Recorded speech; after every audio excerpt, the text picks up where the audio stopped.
What's up, everyone on YouTube? It's InDriver KG, and today I am selling the Azera. So I posted it up for about 3,500 bucks, I believe. So this guy, he has a bit less. That's all he has to work with, so it's fine. We'll see what happens when he get here. I'm willing to negotiate with him, but he's going to be getting into this car. It has no issues. We took the wrap off, so let me show you what all that looks like.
Meanwhile, we selling the Azera because I need a truck, y'all. So she going to a new owner. We'll do a little update on how it is with him. You know, we'll do like a month update or something. How this been, but 2011 limited 3.8. These are great cars. Great cars with no issues. I think 129,000. So yeah. Okay, so slight intermission. I gotta go and help out the guy that just brought the car. Unfortunately, he had a random check engine light pop up, which is really weird. So on my watch, I'm not going to let that happen, especially to someone that just brought a car that was mine. I can't let that go, you know, with a check engine light. I just wouldn't feel right. So I'm going to extend a hand and try and see if we can come up with the issue and even get it fixed, possibly. The check engine light was like a P0206 or something like that, so we should be able to figure that out. I'm pretty sure it's like a mass airflow sensor or something like that, something weird and small. So we'll just figure it out, hopefully get it fixed for him so he can enjoy that car the way it is, because these cars are not unreliable and all that. So just keep that in mind. Sometimes things like that happen when you purchase used cars. You never know what's going to go on. Like, I just got all this stuff done to it, and then for something to come up as small as like a mass airflow sensor is pretty crazy. But we'll figure it out, and you know how it is.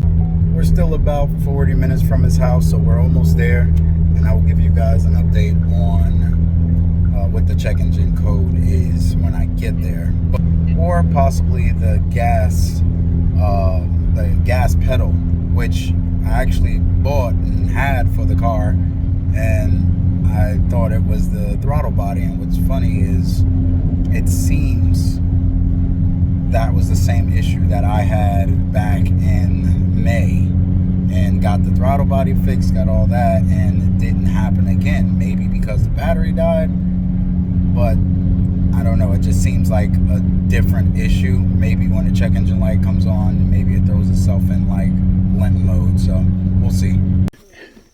It seemed like that was probably the problem. This right here. So switched it out. I already had an extra. So let's see. All right, we fixed it. It don't got no check engine light on no more. We good to go. All right. And just like that, we had the issue fixed. I'm glad it was something that I already brought like as a preventative, because I read that those cars have issues with the gas pedal sensor. So luckily it's a cheap, easy fix, and I already had it. Man, that would have been painful if didn't, but I probably would have just covered it and fixed it for him. He has his family that he has to get back and forth, so don't want to have that type of bad karma or anything like that. You reap what you sow, you know. So just like that, that's done. He's over there. It looks good. He's going to be using that. Look at him. He got that smile on his face. So that's what I like to see. Guys, so now it's time to show you what I picked up and what the new car is on the channel. Here we go. It is a 2004 Hyundai. I kept it in a KTM fam. It is a Hyundai Santa Fe. This is an all-wheel drive model. This guy has the 2.7, so not the 3.5. I kind of was leaning more towards the 3.5, but at this point I just wanted something that was a little bit better on gas. So this is a lot slower, but does not matter. Let me show you what it's like. A nice option. It came with the keyless entry. So, and it is a very, very, very clean example. It smells good in here, actually. Like, hold on, let's open this up. Smells very good in here, very clean. Can't ask for any more. Now, plans, really quick before we get into it, the plans, we're going to lift this thing. Now, I haven't seen much on when it comes to lifted Santa Fe's, but I feel like we can get a nice lift in there. So if I can find me a nice 2-inch lift kit, which we're going to definitely do a 2-inch lift. And I already bought wheels. Brought some nice wheels. I got some really chunky tires.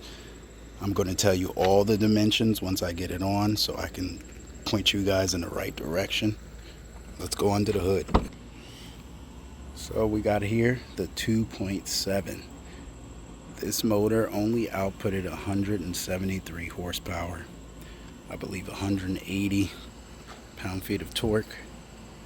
It is all-wheel drive, like I mentioned, so that's what I was really thinking about when it comes to winter time, just getting something that I don't have to worry about anything. This truck is in immaculate condition. I couldn't turn it down. When I seen it, I just knew. I'm like, wow, I had to get this. So again, got this for a really, really, really good bargain. These are all over the place for sale. You just have to look out for certain ones. But always test drive your cars. Make sure it's clean. Make sure it runs for a while. Before you just go ahead and buy, always make sure you run the car a bit.